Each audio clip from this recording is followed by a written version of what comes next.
мақомоти як телевизиони давлатии Тоҷикистон гуфтанд, роҳ надодани як таронаи сиёсӣ Афзалшоҳи Шодӣ ба телевизион ба сабаби мулоҳизоти сиёсӣ набуд. чизе ки аст дар доираи сиёсати телевизион аст ва албатта ҳар як роҳбар сиёсати пешбарандаи кори худаш дорад. дар як нишасти хабарӣ дар душанбе раҳбарони телевизиони Сафина рӯзи 13 июл гуфтанд, сабаби буридани як таронаи Афзалшоҳ аз барномаи консертиаш дар рӯзҳои Иди Наврӯз ангезаҳои ахлоқӣ дошт. ҳозир имрӯз телевизионҳои моро масалан на танҳо дар як Тоҷикистон ёки Осиёи марказӣ тамоми дунё мебинад.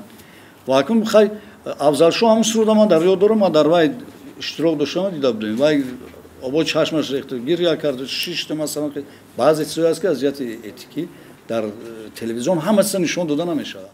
телевизиони Сафина дар остонаи Наврӯз таронаи пайкара гирья мекунадро ки Афзалшоҳи Шодӣ дар шаби эҷодии Озарахш суруда буд, нашр накард. муносибатҳои давлатҳо ҳаст, инам ба назар гирифтан дар кор аст ва ҳамеша кӯшиш кардан дар кор ки эҳтиёт кардан дар кор ки мисол ҳамсоя наранҷад, ягон хато аз мо наравад.